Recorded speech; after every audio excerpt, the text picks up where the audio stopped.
Hello and welcome to 360 Retirement. I'm your host, Paul Gebhard, and today's guest is Keith Wiltfong of Capstone Planning. How you doing today, Keith? I'm doing great. Yourself? Good, brother, good. I'm so glad to have you here today with us.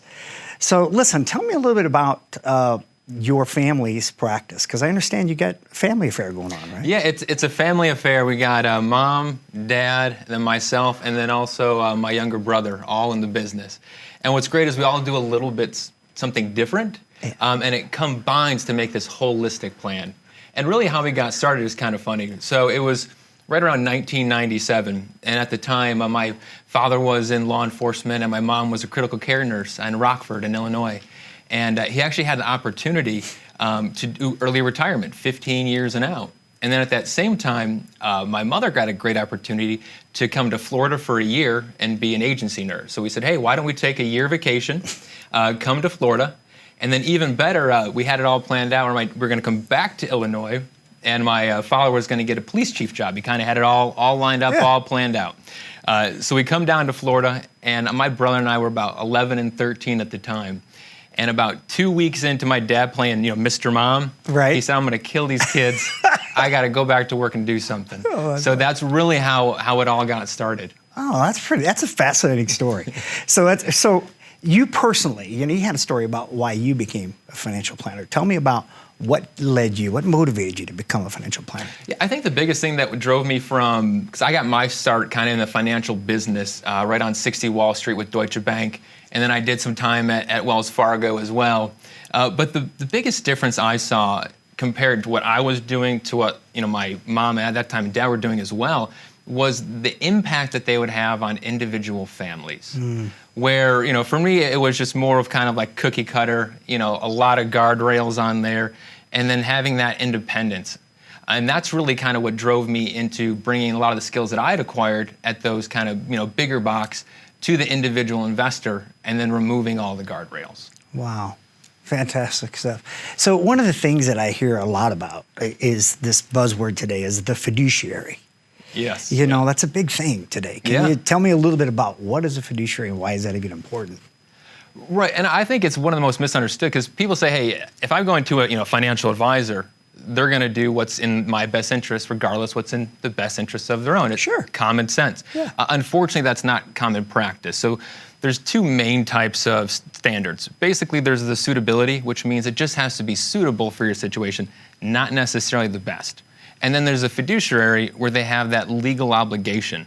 And last time I looked, only about 4 or 5% of advisors that call themselves, financial advisors are actual fiduciaries. And then at our firm, we take pride that we are held to that standard through my certification with the CFP as well as the securities licensing. Wow, that's fantastic stuff. So basically, you guys, it starts with listening and putting the interest of the investor, right, first, and talking about their retirement plan, right? And that's the biggest thing. So in our practice, obviously, we're all family. And then that's how we really look at it, is just our clients are an extension of our family. And I treat every client just like I'm looking across the table from someone that I care deeply about, such as like a family member. Oh, wow. That's impressive. I love that stuff. Love it.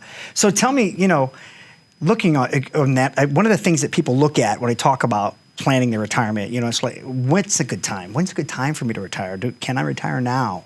I mean, what do I need to know about it? Some of the things, that they could come to you with, what would you have them bring in? What's that first consultation look like? Yeah, and a lot of the times our first visit is really just strictly discovery. And more than anything else is like, I want to know more about you as who you are as a person, not necessarily 100% about the finances, because that's going to drive a lot of the conversation as far as your goals in life and what you want to get out of life is going to make a big difference. And obviously the assets play a part in creating that plan to make sure that those retirement dreams become a retirement reality. But it really all starts with, sitting down with either an individual or a couple and understanding exactly where they're at and where they want to go. And then basically connecting that from A to B point. Oh, wow. And the best and most efficient way to do it.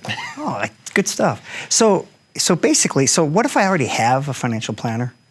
and I'm fairly comfortable with them. And that's very common. I would say probably about 95% of the people that come in already have a financial advisor. And maybe a market event or something happened in their life that made them a little bit uncomfortable. Or the biggest thing that we see is they just want to really stress test their financial plan. Because too often, I think these plans are built as this everything is going to be perfect perpetually. Like for all time, everything's going to be fine. No one's going to get sick. No one's going to pass. And that's just not how life is. And it also, a lot of those assumptions assume that no one's goals change or no one's life changes or aspirations change. And those things constantly change. So when we do those stress tests, we'll say, hey, what if, Sue passes? How does the plan look now? Or what if we do live 30, 40 years into retirement? Because at the end of the day, think about retirement as 20, 30, and even now maybe 40 years of unemployment. Right. That is a long time to make sure you are prepared. Boy, no doubt. You mentioned something I think a lot of us think about is like longevity, right? We're living longer and longer. And I think that all this boils down to that, right? It's like making sure we don't outlive our money, right? Right. So tell us about some of the ideas and strategies, what you will talk to them about as far as things they should be considering, right? Yeah, so, and one thing that we'll do as far as when we plan an income plan, it's not going to be just a straight line. We usually it's almost like a U, where we kind of front load it a little bit in the front because you're healthy, you feel good. We want you to go out and do and enjoy life. This is what you saved your entire life for. Right. Go out and enjoy it. And then as time goes on, you might not feel quite as great into those, late 70s and 80s. And then the expenses we see typically go back higher because of health care, long-term care, things of that nature. That makes sense. So we try to plan it according to kind of how life really works, and not just kind of in this ivory tower, we're just going to have a straight line analysis. Right, which I find it's incredibly important. I think a lot of our viewers would understand exactly that approach, what you're talking about. It's like, when do I go? Because I'm afraid if I start to spend or enjoy retirement too much, maybe I'd have to go back to work. That makes people pretty nervous. So it sounds like that U strategy you're talking about, you have the tools available to help them get through those phases. Yeah, and basically it's like a permission slip to go ahead and spend a little bit more now and enjoy life. Right, you earned it. Right. Yeah, right. Exactly. Fantastic. So do me a favor if you would. We talked about in the break, you had something special you wanted to offer the viewer today? Oh, yes, absolutely. So for the first 10 callers, we're going to offer is a free stress test. Normally, this is $2,500. We do a complete comprehensive income plan. But today, for the first 10 callers that call right now, 888-222-4498. That is 888-222-4498. You can come into our office and get that complimentary stress test. And that's what you really need in life to make sure for all the what ifs that are going to happen, that you're going to be okay and that everything's going to work out regardless of what happens. Wow, incredible offer. Love that. I don't know about you, but I'm learning a ton. But we do have to take a short break, and we'll be back after these brief messages. Stay with us, won't you? How confident are you in your current financial plan? Do you know with certainty how the recent market volatility will affect your future hopes and dreams? How much are you paying in taxes? And how much are you losing to unnecessary high fees? You didn't work to save this money so that you could spend your time worried in retirement. Now is the time to take charge of your finances so you can feel confident about your future. Call in during the next 30 minutes of today's show only to set up an absolutely complimentary, no obligation, full-blown financial review that will result in your own customized written plan. This is a $999 value that we're giving away complimentary to the first 10 people who respond. We'll start with a full-blown analysis of what you already have by running a report to untangle how much you are currently paying in fees, how you're allocated for risk, and what it's costing to work with your current advisor. Next, we'll identify your goals. Where do you see yourself in the next 5 years? Where do you want to go, and who do you hope to go there with? Is your current financial plan set up to get you there without mishap? Let's design a roadmap to create a financial plan you can follow with confidence.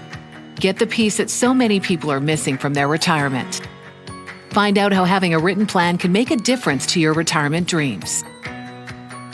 Call now to schedule your complimentary, no obligation, full-blown financial review today. Hello again, and welcome back to 360 Retirement. I'm your host, Paul Gebhard, with my guest here, Keith Wiltfong. And Keith and I was having an interesting discussion about retirement and income in the break there. One of the things I get questions from viewers from time to time about is, when is a good time to start taking those distributions? Yeah, from the retirement accounts, from the 401ks and the 401as and the IRAs. So basically, there's 3 times when someone's going to take from a retirement account. And one is to supplement lifestyle. Right, they just planned on taking these distributions. The second's going to be for an emergency, such as weren't expecting it, but the air conditioner or some kind of long-term care expense happened. Right. And the third is when the government says that you have to, and that's called the required minimum distribution, or RMD. Now, this age used to be 70 and a half when you had to start taking it out, but that is now, since the Secure Act, as of January 1st of 2020, it is now 72. And that's basically saying, the government say, hey, you grew this nice nest egg, but I want my cut. And it starts right around 4%. So even if you don't need to take it, that's money that you have to take out. And the penalty for not taking that out is 50%. What?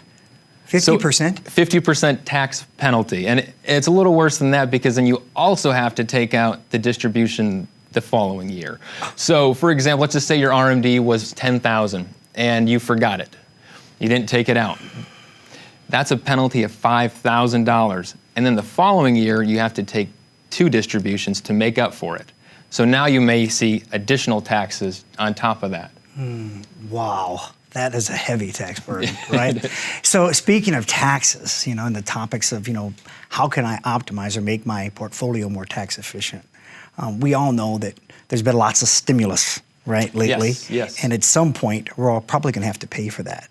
Can you offer some advice and some ideas for folks what they can do on the tax efficiency side of their portfolio? And I think retirement planning is all about risk mitigation to a certain degree. And one of the things that we like to kind of mitigate is that government policy or possibility of higher taxes. And when we would meet with folks, in these workshop type settings, I'd say, by a show of hands, how many people think taxes are going to be lower in the future? And we would look around, and surprisingly, we wouldn't have a single hand. Nobody. And then we would say, now who thinks taxes are going to be higher? And every hand would just shoot right up. Wow. So it's important to plan for that. And what's one thing that you could do is a Roth conversion. But it's not as simple as saying, hey, I'm just going to pay the tax and convert to a Roth IRA. There has to be a strategy and a plan around how you're going to do that.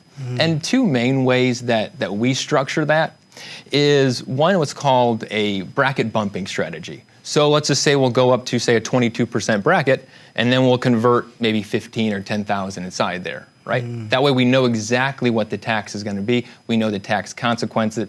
It's tax planning, not tax preparation. And then the other one, which we were really able to take advantage during that short-term COVID dip, is called a market timing conversion. So let's just say the market drops 30%. And we wanted to convert, say, $10,000 from IRA to Roth IRA. Now think about it almost like a slinky, where the market goes down, right? We convert it to a Roth IRA, so it's never taxed again, and now it pops back up. Now we have all this tax-free growth. And we can sometimes combine those strategies to really work out in the client's favor. Tax-free growth. I like that idea. That sounds pretty good. That's a pretty good Take one. advantage of that one. Tax-free growth. I'll remember that one for sure. A lot of our viewers out there, too, wonder when to take Social Security. I mean, I read a lot that people take Social Security probably like too soon. And I believe that, it's important to have a good Social Security plan and know the different options available. Could you share some advice on that? I think the biggest thing that is they don't have a strategy around it. It's like, well, my neighbor took it at 62, so I'm going to go ahead and take it at 62, or I might not be there, so I'm going to take it as early as possible, rather than having a comprehensive strategy around it. And one strategy that we really like to kind of employ with a lot of our clients is, usually the higher income earner, we'll have them wait a little bit later. And the reason that we do that is because, one, after your full retirement age, it rolls up at a guaranteed 8% plus the cost of living, right? So it's going to be probably higher than the majority of the investments out there. Right. But the biggest thing is when we do those stress tests, that's where it really matters, because guess what happens? When someone passes, and you're a married couple, you lose one of the Social Securities. So you lose the lower of the two. So if we can mitigate against that risk by having a higher Social Security, at least for one of the partners, then it really works out in those stress tests. Right. Compared to everyone just taking it at 62 or 65 or some arbitrary number. Yeah. You mentioned about losing somebody, and kind of a little bit of backstory in mine is I lost my mother on my 50th birthday, and she had no life insurance. And as the youngest of five, it left a lasting impact. I mean, it was brutal. My dad couldn't even write a check. It was so bad.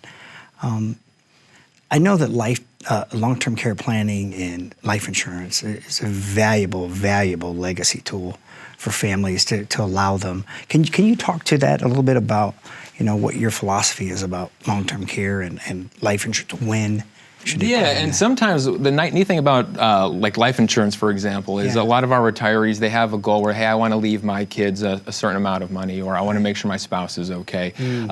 For the legacy specifically, it's a great way to kind of give yourself that permission slip. Because if you know you're going to say leave a $250,000 death benefit, tax-free to your beneficiaries, it now gives you 100% permission to spend everything else, because you can check the box on the legacy. And then one thing regarding as far as having that life insurance, we go into pension planning as far as, should I take 0% survivorship or 50% or 100%? So doing that pension analysis is something we really focus on.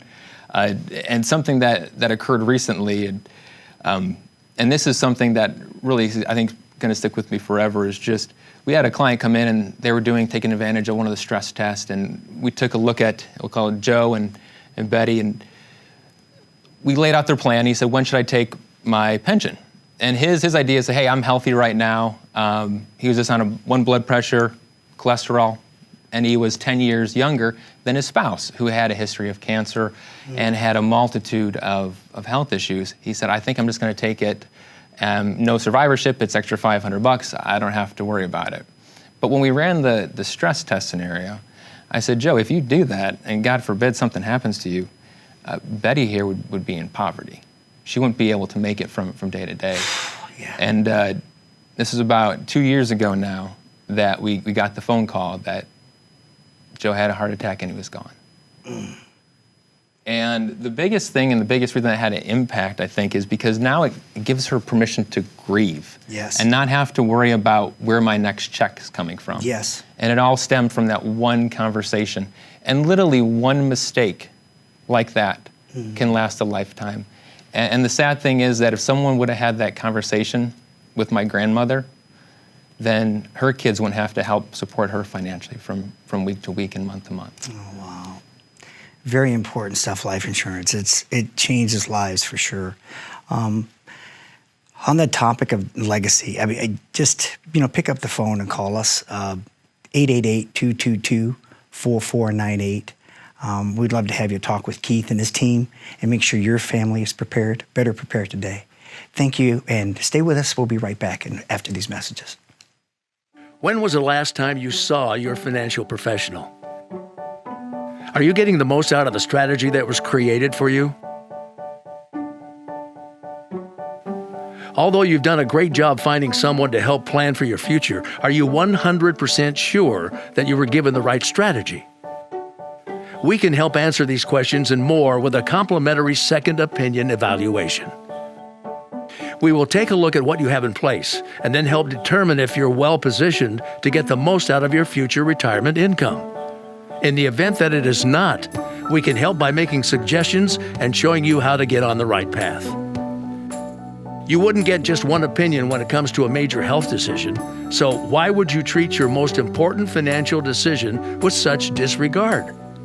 Call today for your no-cost, no-obligation second opinion evaluation to see if you're getting the most out of your retirement income plan. Welcome back to 360 Financial. I'm your host, Paul Gebhardt, with my guest here, Keith Wiltfong. First of all, Keith, thank you so much for being with us today. Just an incredible amount of information. You've really got me thinking about my own personal plan and some of the things I might need to be looking at for sure.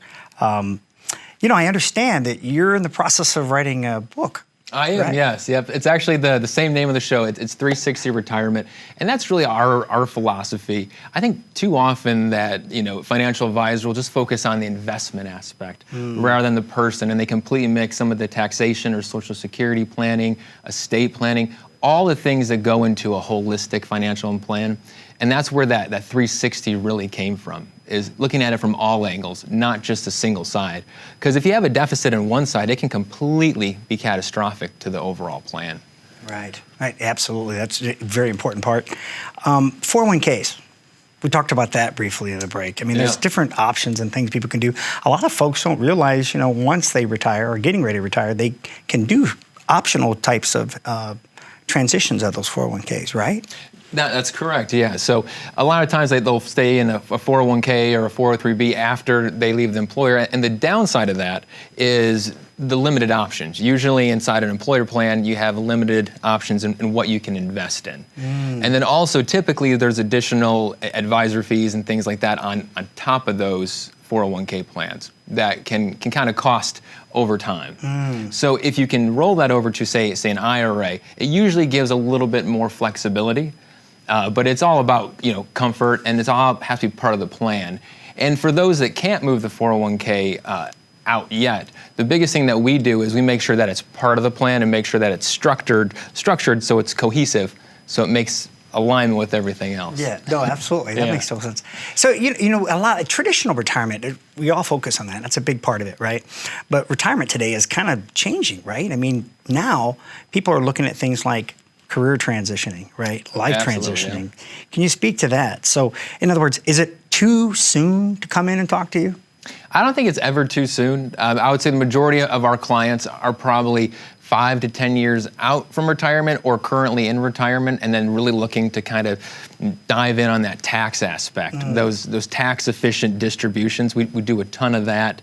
But I don't think it's ever too soon to put a plan together with the understanding that the plan is going to be a living, breathing document, and it's going to change from year to year, from quarter to quarter as life happens. Because we all know that life happens. No, for sure. Speaking to life happening, you were telling me about the income distribution of the U formula, right? And one of the things you were telling me in break, that one of the biggest risks to people as they get later through retirement is some catastrophic health situation, right? Yes. The importance of long-term care planning. Can you speak to why long-term care? And it's something that no one wants to talk about or think about, because no one wants to imagine themselves getting sick or dying. But it's so critically important in some of those stress tests that we talk about to have a plan in place for long-term care. And for many of our clients, that just means someone staying home with them, right? Being able to hire that help that can stay home and assist as long as possible. But that's person to person. I mean, some people are okay with the facilities, and others say there's no chance I would rather die before I go into a facility. Right. So anything but, right? And what's interesting about that is the people that focus most on really the desire to learn and talk about the long-term care aspect is someone that's went through it with a parent. And they saw that without that lack of plan, they were forced to be the burden. The burden was really put on them, and say, I don't want to be a burden like that to my kids. So I want to make sure that I have a plan in place, that I know I'm going to be okay, and they don't have to worry about it. Right. So it's a peace of mind more than anything. Peace of mind, that's what it's all about, right? I mean, to be able to do what you want to do and not what you have to do, right? I mean, we were talking, earlier about the time horizon part of this, right? How important that is, because we all get wrapped up in the portfolio, right? But we all know we only have so many years to earn. Yes, yeah. And sometimes that's a heavily overlooked feature, is your time horizon. Can you talk to folks about, some of the things they should start planning for and when they should really start putting them in place? Yeah, I would say the biggest thing is once you get to that 5 or 10 year period, that is really crunch time, because you don't want something like 2008, obviously catastrophic there. We saw the equities or stock market significantly decline. Wow, yeah. And if you weren't prepared for that and you weren't really ready and you haven't had the conversations, unfortunately a lot of people kind of capitulated and make that emotional decision and got out of the market completely. And they missed out on 9, 10, 11, 12, 13. But even worse than that is a period like 2000, 2001, 2002, where you're getting hit every single year, and that's 50%, but it's over 3 years. So if you're taking distributions from that, that even makes it worse due to sequence return risk and things of that nature. So having the plan in place, and one way to really mitigate that is what we like to do is kind of use a bucketing strategy. So we'll have one bucket for short-term cash, like, hey, here's cash equivalents, 12 months here. Then we'll have this kind of intermediate volatility buffer where it's maybe 2 to 10 years. Now this money may still wiggle, but it's not going to wiggle nearly as much as your kind of long-term money, your 10 plus. And what this really does is it gives you that peace of mind, this volatility buffer that buys that time horizon, that allows this later money to take that additional risk and to get that additional growth without having to worry about, I'm going to need this money tomorrow. Wow. So really, really good information on that front. And I'm wondering, I can't help but think about, some of the different things that you had mentioned around, from long-term care to catastrophic health, life insurance, estate planning, front of mind. I mean, it's interesting how many folks don't really set aside time to set up their estate. And what have you seen? What's important? Why should they start really considering having an estate? And one of the most simple things that we'll do is just a beneficiary review. Yeah. Because it's too often that we'll see that, ex-wife was still on the beneficiary of a life policy. Whoa, wait a second. An ex-wife as the beneficiary left on after the fact? Or a family member. So this is something that happened. This was about 10 years ago now. My aunt, she was married for a short period of time, and because her spouse passed. Wow. They had 3 kids together, and he had a life policy, $250,000. But the beneficiary was his sister. And do you think the sister helped out? No. My brother wanted me to have the money. Oh my gosh. So all the more reason really to get in and do a regular review. Yeah. And they'll do that, right? It's not even that, just so it's, the big 3 that I like to see is the beneficiary lines for your IRAs, 401ks, 403bs. Make sure you have beneficiaries, no probate. And then also for your non-qualified accounts, your brokerage accounts, make sure you have that TOD or the transfer on test. Again, no probate. And then on the bank accounts, make sure you have that POD or that pay on death. And that's probably the most overlooked, because that can be a nightmare for the beneficiaries to try to go in with the death certificates. And sometimes they don't even know the account existed. Like, how would you know what your parents, where they banked every single one? So those things are critically important. Well, we're about running out of time today. So what's one thing you want our viewers to know when they come meet with you and your team? I just want to stress how important it is to take advantage of us and take advantage of that stress test. What it can mean for you is just one small decision can make all the difference. And this can really be that decision. So for the first 10 callers that call us, 888-222-4498, you are going to be entitled to that comprehensive, holistic review. And we just have really one last question for you. What will your tomorrow look like? Find out by giving Keith and his team a call today, won't you? Thank you so much. Have a wonderful day.